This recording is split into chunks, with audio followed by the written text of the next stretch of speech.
I wanted to show you a project, a book specifically that I made for my dad's birthday recently. It's not your traditional book, but it was inspired by a poem by the Irish writer John O'Donoghue.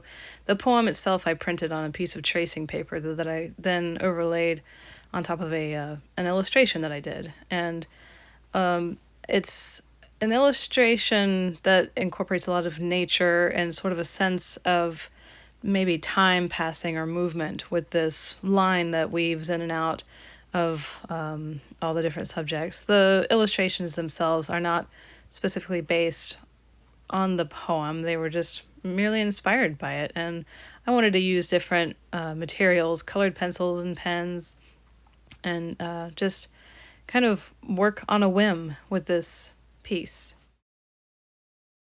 I have always been a big collector of seashells. I have boxes and bags and jars of them all over my house. I love their shapes and textures and colors, and so I selected a few to sketch in my illustration. The main inspiration for this book, I guess, I still don't know what to call it, is the Curragh. It's a boat that is an Irish boat, and John O'Donoghue mentions it in his poem. The boat itself is built with a wooden frame that's covered in canvas, and then the canvas is covered in tar to seal it and protect it from the water. And I just love the imagery of the boat moving through the water, being a vessel to just transport, yourself. and it's just, it has some kind of symbolism that I'm not quite sure what of for me, but I've always loved the imagery of them. And so I wanted to include it in the illustration. I also have a friend who says they remind her of beetles or scarabs, and I've always liked that imagery. This entire project was very intuitive. I didn't have any of it planned out, except that I knew that I wanted to make some kind of book-like thing that could be opened up and read. But I knew that I wanted these illustrations to sort of represent just this motion and be visible through the transparency of the paper. I knew that I wanted to use different mediums, but most of my little pictures that I drew, I just thought up in the moment and colored them or gave them detail or no detail as I went.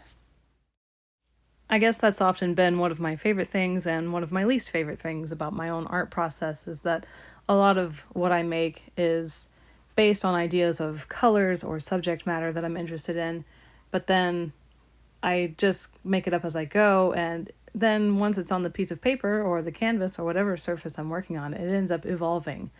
And so I don't always know where it's going to head. I have just the idea in mind. In this process, I quickly get an idea down on the piece of paper, and then I can slow down and take the time to color it and fill in the detail and just kind of meditate on why that specific, maybe random kelp appeared, what it makes me think of. And then that gives me an idea for the next stage. Well, the kelp is like a flowing ribbon in the water, and isn't it a coincidence that it already matches this, or that it matches this ribbon that I've already placed out of the whole thing? In fact, I think that line is what I first started with, that flowing ribbon through the whole sheet of paper, and then I filled in the little loops with other illustrations of animals and such. And so that line got lost as I gave detail to the illustrations, so I wanted to bring it out by coloring it in a little bit more. Another goal that I had with this book was to figure out how to attach the two pieces of paper together without any glue or double-sided tape. I didn't want that showing through the tracing paper that the poem is printed onto. I learned from Dan Essig, a book artist, to just sew pages together or elements of a book together instead of using any kind of adhesive that might damage the materials or show up.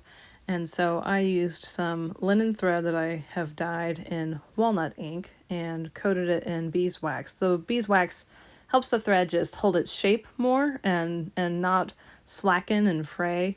And then I used a ceramic needle tool to puncture the pages, and I put a cardboard box underneath this. I also learned from Dan, so that the needle can go straight through and create a nice clean hole and not be stopped by the table surface underneath.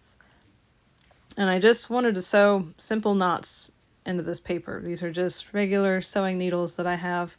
Not very easy to thread with waxed thread. Took a lot more takes than this nice clean one here, but I just wanted to show you the success of threading the needle.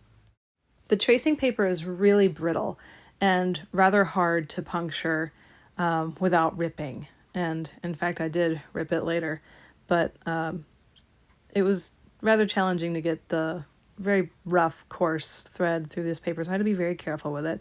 But I wanted this book to be something that could be handled, so it's a combination of something that it just looks delicate and fragile, but it's also meant to be picked up and opened up and just touched. It's kind of a sensory experience. With two-dimensional art like painting and drawing, you don't get that tangible sensory experience unless, of course, you're told to go run your hand across the canvas. So that's why I like the book arts. I like having this object that you can handle, and it has all these elements that are just, these tangible elements. Here I'm tufting the end of the thread, so it gives kind of a feathery little feel at the end of it. The box I had already made before I thought to film the process of the illustration or the book itself being made. So the box is just pieces of cardboard that I've wrapped in some handmade paper called Lokta paper. And then the buttons there are mica buttons, and then those are mica sheets, all from Dan Essig again. And here's the book inside the box. I like how the box looks like an envelope, so it's kind of like opening up a letter, which I also always have loved. Here's the poem by John O'Donohue, printed on the paper, and then the illustrations underneath it. I really love how this turned out. I love opening mail, and letters have always been just a joy, so this is really just a very fancy letter, more than it is a book. On the back here we have the other sides of the knots. I didn't want the bulk of the knot being on the front of the book there, or on the front of the tracing paper. I wanted the knots to be on the back, and the whole process again is just very improvised as I go, making these decisions throughout the production of the whole thing. Unfortunately, that comes around to bite you again, because as we see here, the paper ended up ripping after all from handling it a whole bunch. The little knot there was too tight. So on this whim, I just decided to puncture the whole sheet. And I wanted to make I like how they look like little constellations, all these little dots that the birds are flying through. And so I just tied a bunch of little individual knots. These are simply knots. The thread is knotted on either side of the paper. And again, it's that waxed linen thread, so it's very tough and durable. And I really just wanted a way for the paper to not go anywhere. I love, though, the texture that it ended up creating. It makes me think of little cloves stuck in an orange peel. And it just added to the whole tangible sensory experience. I really loved making this book. The whole improvised process of it was really enjoyable. And it gave me a lot to think about, loving, these elements of nature and making art, that I shared this in common with my dad, who I could celebrate while making this and giving it to him for his birthday. So thanks for watching.